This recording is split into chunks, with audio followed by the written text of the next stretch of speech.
जय हिंद। आज बच्चा मैं आपके लिए लाया हूं प्रकाश के परिवर्तन का सेकंड वीडियो। और फर्स्ट वीडियो में मैंने आपको समझाया था और आप लोग को वो वीडियो बहुत पसंद आया था। मैंने देखा था बहुत बच्चे उससे खुश थे, तो उसी को देखते हुए ज़्यादा मांग थी कि दूसरा वीडियो सर जल्दी डालिए।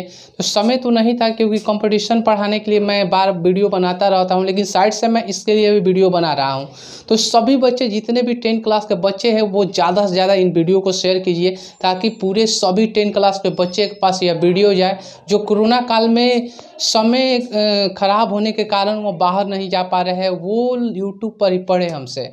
चलिए हम बताएंगे आज आपको। उस दिन हमने आपको पढ़ाया था कहाँ तक, तो उस दिन मैंने आपको पढ़ाया था कहाँ, प्रकाश के परिवर्तन। और प्रकाश के परिवर्तन का पूरा हमने डिफिनीशन बता दिया कि था। उसके बाद हमने ये भी बताया था कि देखिए अब हम प्रतिबिंब से पढ़ेंगे। तो आज आपका स्टार्ट जो होगा वो प्रतिबिंब होगा। मार्कर ले लेते हैं और प्रतिबिंब के बारे में थोड़ा सा हम देखेंगे कि आखिर देखिए मैं जो पढ़ा रहा हूँ लाइन बाय लाइन आप लोग नोट्स बनाते रहिएगा, इसलिए बोर्ड पर मैं लिख दिया। नहीं तो बोर्ड पर नहीं लिखता, मैं टॉपिक लिखता और समझा देता, लेकिन उससे क्या फ़ायदा। जो समझाया जाता है उसको कॉपी में नोट्स बनाकर आप लोग लिखिए। मैं हट जाऊँगा, स्क्रीनशॉट ले लीजिएगा और लिख लीजिएगा और मेरी बातों को ध्यान से सुनिएगा। तो चलिए सबसे पहले हम देखेंगे क्या टॉपिक, प्रतिबिंब देखेंगे। क्या देखेंगे? प्रतिबिंब। सबसे पहली बात है कि प्रतिबिंब किसे कहते हैं। ये बहुत ही इंपॉर्टेंट क्वेश्चन है और इस तरह के क्वेश्चन आपका 3 होते हैं, प्रतिबिंब, वास्तविक प्रतिबिंब, काल्पनिक प्रतिबिंब। तो पहली बात है कि प्रतिबिंब किसे कहते हैं। तो देखिए किसी बिंदु स्रोत से आने वाली प्रकाश की किरणें परिवर्तन के बाद एक निश्चित बिंदु पर कटती है या कटती हुई प्रतीत होती है, उसे उस बिंदु स्रोत का क्या कहते हैं? प्रतिबिंब कहते हैं। सिंपल सा बात, यही हमने बोर्ड पर लिखा है। अब उसके बाद होता है कि प्रतिबिंब का सर प्रकार कितने होते हैं। तो प्रतिबिंब के 2 प्रकार होते हैं। कौन कौन से प्रकार होते हैं? तो एक आपका वास्तविक प्रतिबिंब हो जाता है और दूसरा काल्पनिक प्रतिबिंब। देख लीजिए, वास्तविक प्रतिबिंब और दूसरा क्या हो जाएगा? काल्पनिक प्रतिबिंब हो जाएगा। ठीक है। अब उसके बाद वास्तविक प्रतिबिंब किसे कहते हैं।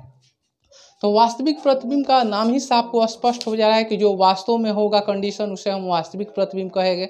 यानी वास्तव में वो प्रतिबिंब बनेगा। और काल्पनिक प्रतिबिंब कल्पना करेंगे कि ये ऐसा हुआ था, वो कल्पना करे तो काल्पनिक होगा। देखिए वास्तविक प्रतिबिंब का डिफिनीशन क्या है। किसी बिंदु स्रोत से आने वाली प्रकाश की किरणें परिवर्तन के बाद एक निश्चित बिंदु पर मिलती है, उसे उस बिंदु स्रोत का क्या कहते हैं? वास्तविक प्रतिबिंब कहते हैं। हमने यहाँ पर लिख दिया है, किसी बिंदु स्रोत से आने वाली प्रकाश की किरणें परिवर्तन के बाद एक निश्चित बिंदु पर मिलती है, उसे उस बिंदु स्रोत का क्या कहते हैं? वास्तविक प्रतिबिंब कहते हैं। अब दूसरा आपका क्या होता है कि वास्तविक प्रतिबिंब को पर्दे पर उतारा जाता है कि नहीं। तो नोट्स में हम ये भी बात लिखे हैं, क्योंकि देखिए हमें डिस्क्रिप्शन जो 2-2 नंबर 3-3 नंबर के क्वेश्चन होते हैं उनको भी देखना है और 1 नंबर के भी क्वेश्चन को देखना है, यानी कोई भी डाउट आपके मन में नहीं होनी चाहिए। तो देखिए वास्तविक प्रतिबिंब को पर्दे पर उतारा जाता है। यहाँ पर लिखा गया है कि वास्तविक प्रतिबिंब को पर्दे पर उतारा जाता है। अब है हमारा यहाँ काल्पनिक प्रतिबिंब।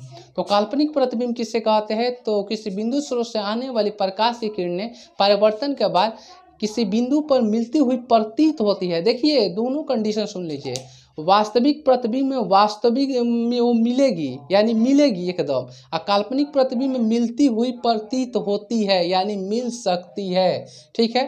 तो मिलती हुई प्रतीत होती है, उसे उस बिंदु स्रोत का क्या कहते हैं? काल्पनिक प्रतिबिंब कहते हैं। अब यहाँ नोट में हम देखेंगे काल्पनिक प्रतिबिंब को पर्दे पर नहीं उतारा जाता है। वास्तविक प्रतिबिंब को पर्दे पर उतारा जाता है, लेकिन काल्पनिक प्रतिबिंब को पर्दे पर नहीं उतारा जाता है।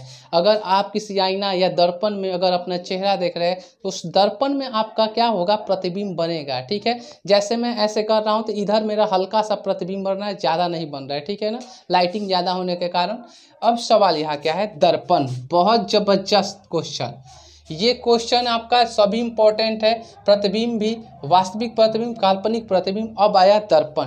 सवाल है दर्पण किससे कहते हैं। ये तो हम हमेशा देखते हैं, हमेशा हम अपनी चेहरा को दर्पण में ही देखेगा। अगर एक लड़का और लड़की अगर दर्पण में मुंह नहीं देखेगा ना तो फिक्स है कि वो बाहर नहीं जाएगा, मर जाएगा बेचारा बिना मुंह देखे।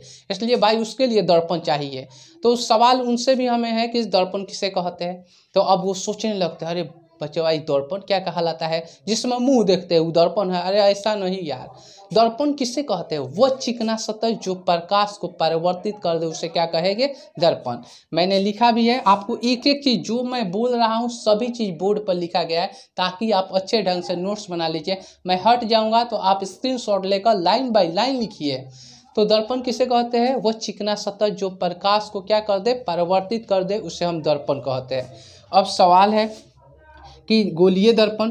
देखिए अभी यहाँ पर एक और सवाल हो रहा है कि सर दर्पण तो बहुत कितने प्रकार के होते हैं? दर्पण का कोई प्रकार नहीं, अनगिनत प्रकार होता है, लेकिन यहाँ पर हम मुख्य दो दर्पण के जानते हैं, एक अवतल दर्पण, दूसरा उत्तल दर्पण, ठीक है ना।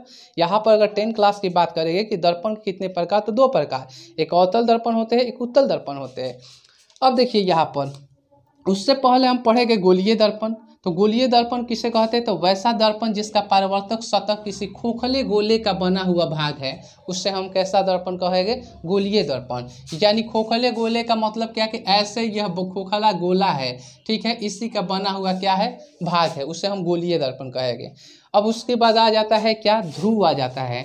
तो देखिए ध्रुव किसे कहते हैं? तो गोलीय दर्पण के मध्य बिंदु को क्या कहते हैं? ध्रुव कहते हैं। लिखा गया है गोलीय दर्पण के मध्य बिंदु को दर्पण का क्या कहते हैं? ध्रुव कहते हैं। और ध्रुव को हमेशा पी द्वारा सूचित किया जाता है, क्योंकि इंग्लिश में पोल होता है, पोल मतलब क्या होता है? ध्रुव, ठीक है। अब देखिए वक्रता केंद्र। तो वक्रता केंद्र किसे कहते हैं? इस भाग को ध्रुव कहते हैं। वक्रता केंद्र किसे कहते हैं वो सुनिएगा आप लोग। तो वक्रता केंद्र गोलीय दर्पण के जिस गोले का बना हुआ भाग है, गोलीय दर्पण जिस गोले का बना हुआ भाग है, उस गोले के मध्य बिंदु को वक्रता केंद्र कहेंगे। तो देख लीजिए गोलीय दर्पण जिस गोले का बना हुआ भाग है, उस गोले के मध्य बिंदु को, मध्य मतलब क्या, बीचों बीच बिंदु को वक्रता केंद्र कहते हैं। और वक्रता केंद्र को याद रखिएगा मेरे बच्चे, कि सी द्वारा क्या करते हैं? सूचित करते हैं, ठीक है। अब उसके बाद देखिएगा वक्रता त्रिज्या।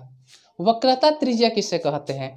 तो देखिए कुछ नहीं है, गोलीय दर्पण के ध्रुव और वक्रता केंद्र के बीच की दूरी को क्या कहते हैं? वक्रता त्रिज्या कहते हैं, ठीक है। ये गोलीय दर्पण के ध्रुव और वक्रता केंद्र के बीच की दूरी को क्या कहते हैं? यही बीच का जो दूरी होगा उसे वक्रता त्रिज्या कहते हैं। मैथ आप लोग सभी बच्चे पढ़ते होंगे, मैथ में पढ़ाया जाता होगा केंद्र, वहाँ पर केंद्र पढ़ते हैं, यहाँ वक्रता केंद्र पढ़ना होता है। वहाँ पर त्रिज्या पढ़ते हैं, यहाँ वक्रता त्रिज्या पढ़ना होता है। सेम डिफिनीशन होता है, वहाँ भी त्रिज्या यहाँ से यहाँ तक की दूरी होता है, इसमें भी वही बात कह रहे हैं हम, ठीक है। और एक बात और समझ लीजिएगा कि मैथ और फिजिक्स दोनों एक दूसरे के पूरक है। ये दोनों एक दूसरे के भाई है और एक दूसरे से बंधे हुए हैं। जिन बच्चे को मैथ आता है उनको फिजिक्स आएगा ही आएगा। अगर किसी बच्चे को मैथ नहीं आता है, फिजिक्स नहीं आएगा, ऐसा हो ही नहीं सकता। वो नीरज सर आपको बताएंगे, आपको कुछ नहीं आता है तभी भी आपको फिजिक्स आएगा, ठीक है। और मैं लगातार 10 क्लास का मैथ का वीडियो डाल रहा हूँ। आप मेरे यूट्यूब चैनल पर जाकर उस चैनल को सब्सक्राइब कर लीजिए और बेल आइकन को दबा दीजिए, ताकि हर दिन आपको मैथ मिले 10 क्लास का। और अभी फिलहाल में ट्रिगोनोमेट्री चल रहा है, चैप्टर 8.4। चलिए देखते हैं बच्चा, प्रधान अक्ष और मुख्य अक्ष किसे कहते हैं? देखिए दोनों सेम ही नाम है, या तो प्रधान अक्ष बोलिए या तो मुख्य अक्ष बोलिए। तो किससे कहेंगे? गोलीय दर्पण के ध्रुव और वक्रता केंद्र को मिलाने वाली एक सरल रेखा को मुख्य अक्ष या प्रधान अक्ष कहते हैं। देखिए गोलीय दर्पण के ध्रुव और ये वक्रता केंद्र, ये मिलाने वाली जो सरल रेखा है ना, दूरी नहीं, इस सरल रेखा को क्या कहते हैं बच्चा?